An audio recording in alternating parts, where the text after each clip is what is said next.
प्रिय मित्रों, आज भी मैं बीकानेर से ही आपके सामने उपस्थित हूँ। आज मैं उन बंधुओं के लिए चर्चा करूँगा जिन्होंने मुझे बार बार ये लिखा है कि वो फोरेंसिक को अपना कैरियर लेना चाहते हैं और यह कैरियर भारत में कैसे चुना जा सकता है। फोरेंसिक का प्रादुर्भाव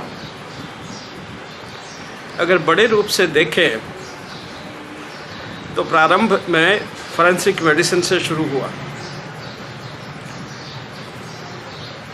फोरेंसिक एक्सपर्ट या ऑटोप्सी सर्जन या पोस्टमार्टम सर्जन या सिविल सर्जन, जो भी एक्सपर्ट्स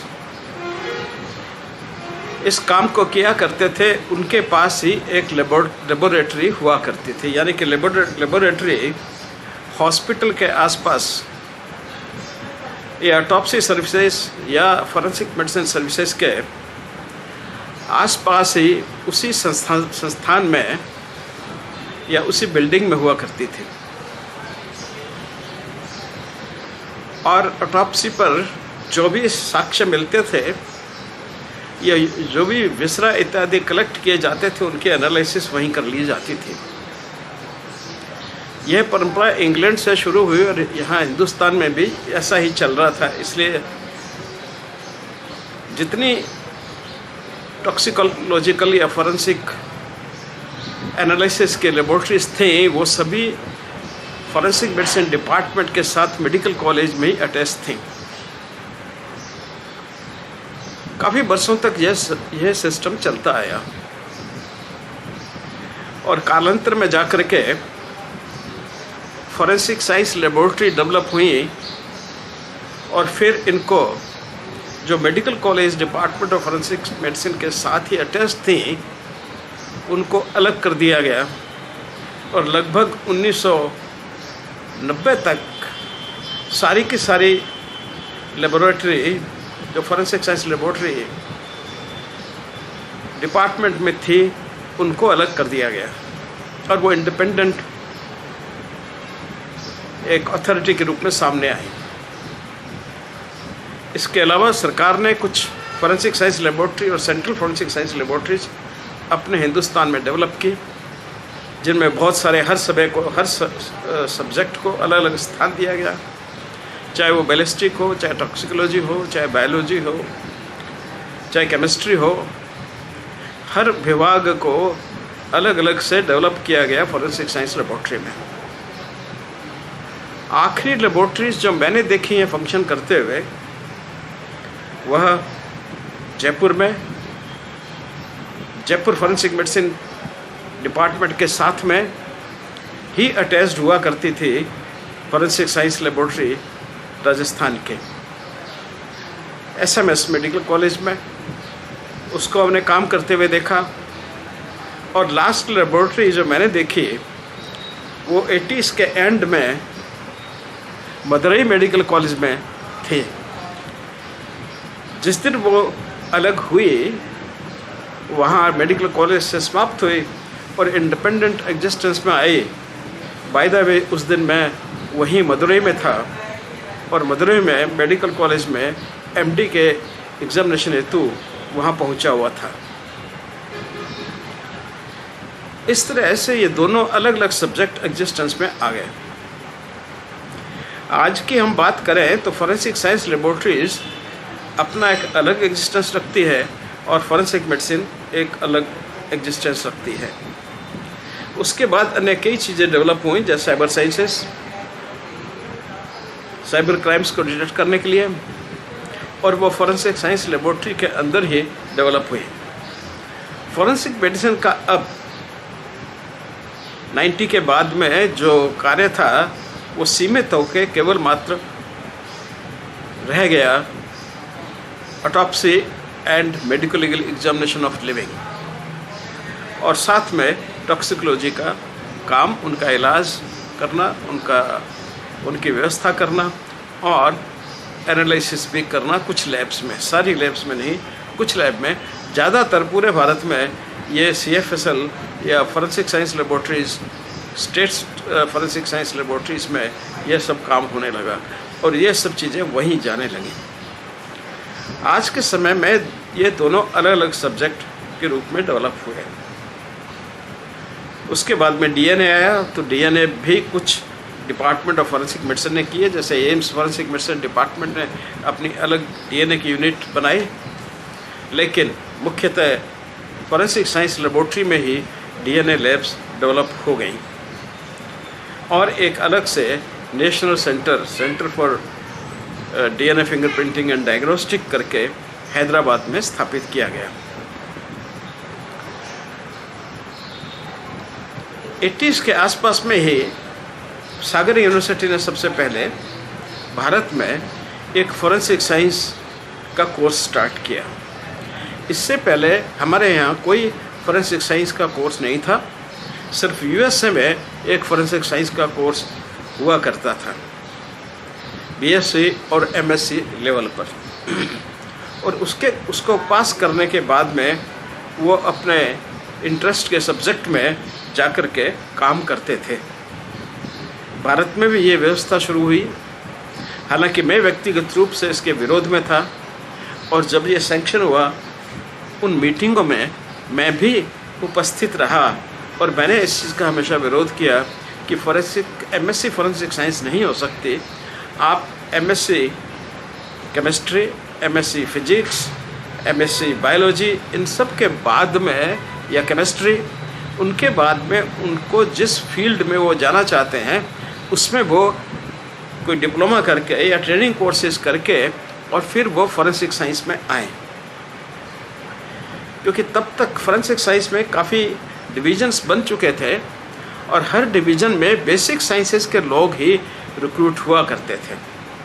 जैसे फिजिक्स यूनिट में MSc फिजिक्स, बैलिस्टिक यूनिट में MSc फिजिक्स, केमिस्ट्री यूनिट में MSc केमिस्ट्री, बायोलॉजी में MSc बायोलॉजी, और इस तरह से हर इंडिविजुअल सब्जेक्ट में उसमें MSc किए हुए लोग आते थे और कुछ समय की ट्रेनिंग लेकर के या प्रैक्टिकल ट्रेनिंग अपने ऑलरेडी एग्जिस्टिंग एक्सपर्ट से सीख करके और फिर वो काम करना शुरू कर देते थे। यह व्यवस्था बिल्कुल ठीक रूप से चल रही थी, लेकिन अब जब फॉरेंसिक साइंस के post graduate MSc forensic science आने लगे, अब प्रश्न उठा कि इनको किस सब्जेक्ट में रखा जाए, क्योंकि वो सब चीज़ थोड़ी थोड़ी जान के आते थे, एक्सपर्ट किसी के भी नहीं थे।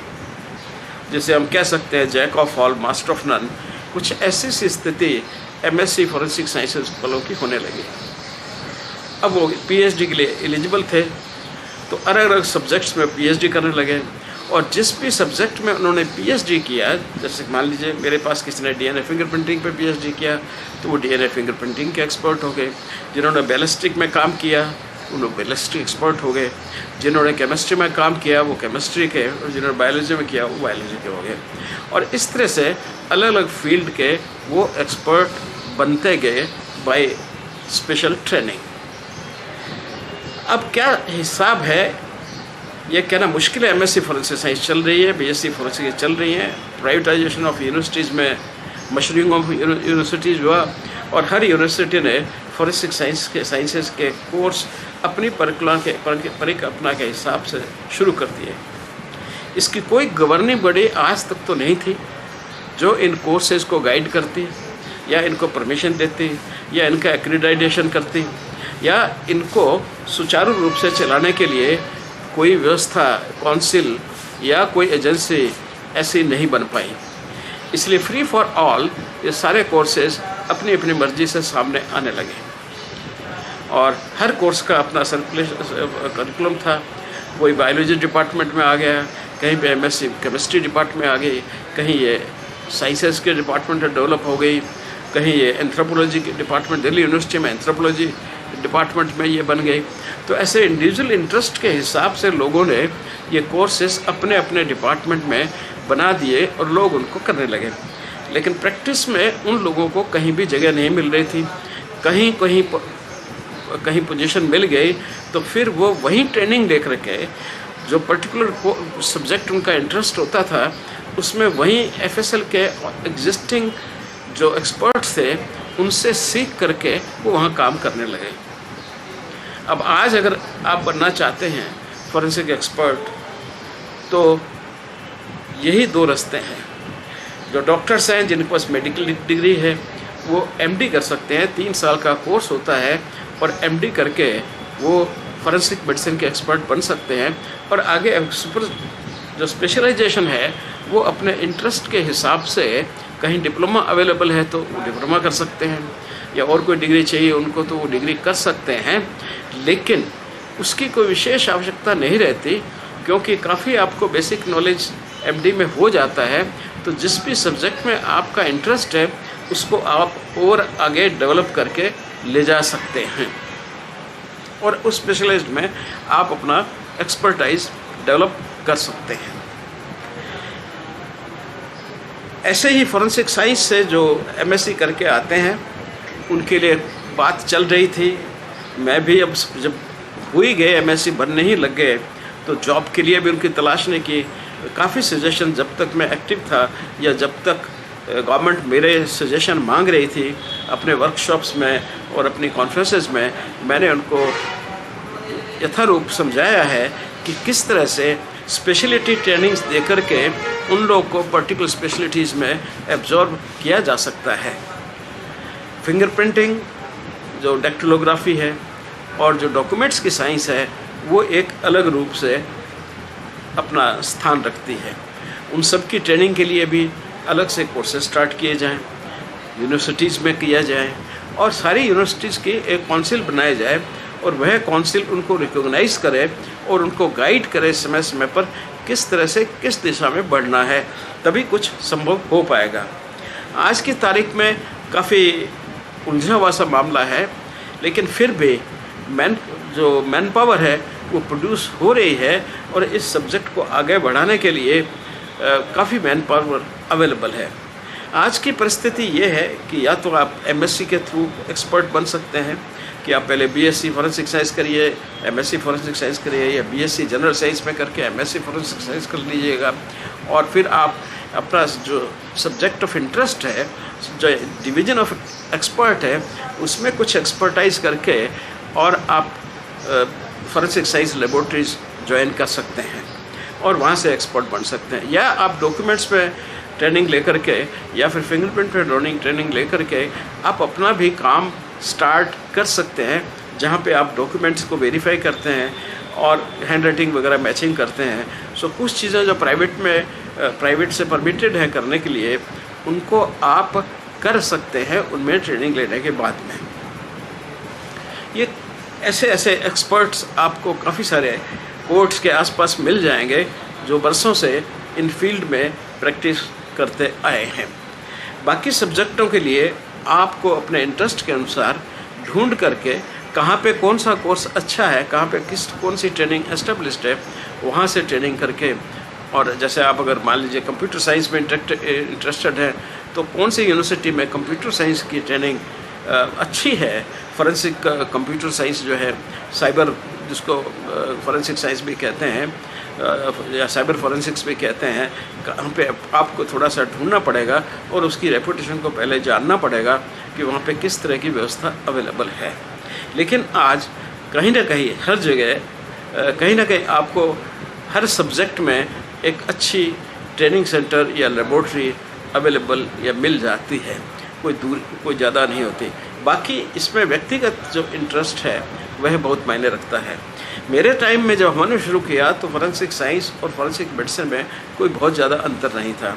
रादर मेरे ज्वाइन करने के बाद ही central forensic science laboratory Delhi में डेवलप हुई और हमारे साथ ही जब मैं एमडी कर रहा था उसी वक्त साथ में पैरेलल फॉरेंसिक साइंस लेबोरेटरी जो है central forensic science laboratory R K. Puram में डेवलप होती जा रही थी। और मैं ये कहूँगा कि एमडी में ही हमारा बहुत अच्छा इंटरेक्शन उन लोगों के साथ, उन एक्सपर्ट्स के साथ में था जो वहाँ पे उस लैब को क्रिएट कर रहे थे। और उस साइंस के डायरेक्टर जो थे वो हमारे अच्छे मित्र भी थे और हमें काफ़ी उन्होंने फॉरेंसिक साइंस के बारे में पढ़ाया भी।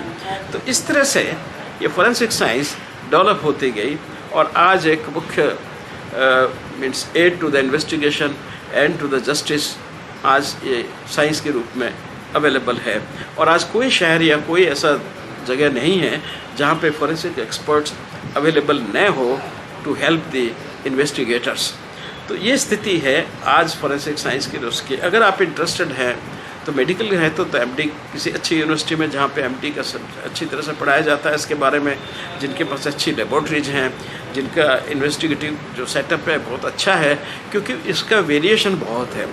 क्योंकि it all depends upon individual interest कि उस व्यक्ति का जो उस डिपार्टमेंट को हेड कर रहा है उसका इंटरेस्ट कितना है, तो उसकी कैपेबिलिटी और कैपेसिटीज़ पे एक पर्टिकुलर सेंटर निर्भर करता है।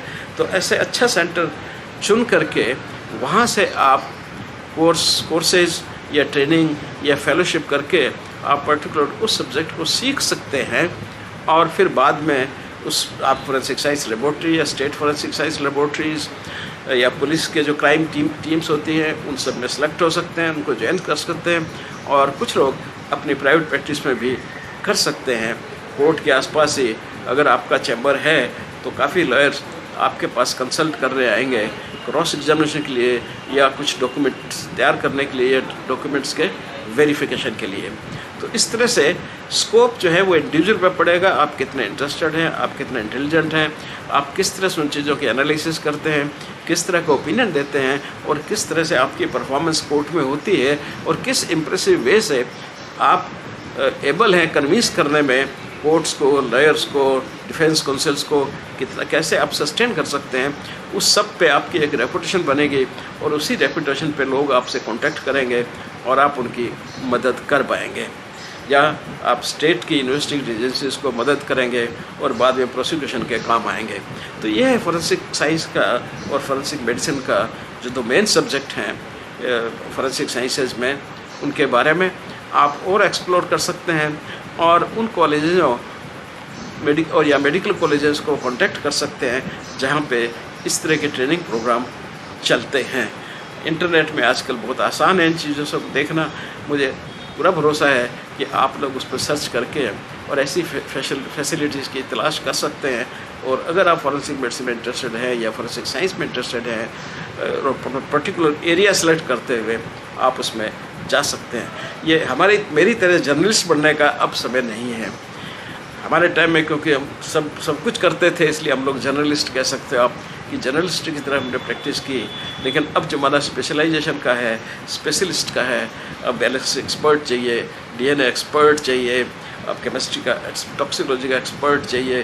टॉक्सिकोलॉजी में भी जो ड्रग एडिक्शंस हैं उनके लिए अलग मीन्स नार्कोटिक्स में अलग सेक्शन ड्रग एडिक्शन का रहता है, उसके लिए एक्सपर्ट चाहिए।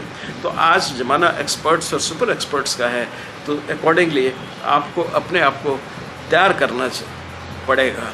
हमारे टाइम में सब कुछ बहुत छोटा था और एक व्यक्ति ही फोरेंसिक मेडिसिन वाला ही काफ़ी चीज़ों को, अगर वो इंटरेस्टेड है और वो इंटेलिजेंट अनफ है और पढ़ने में और प्रोग्रेस में इंटरेस्ट रखता है तो वो सब चीज़ों को हैंडल कर पाता था, या फिर रेस्पेक्टिव कंसर्न डिसिप्लिन की मदद से वो उन सब चीज़ों में एक नतीजे पे पहुंच जाया करता था, जो शायद अब काफ़ी समय लेगा और एक अच्छी आपकी पकड़ होगी सब्जेक्ट पे, तभी आप कर पाएंगे।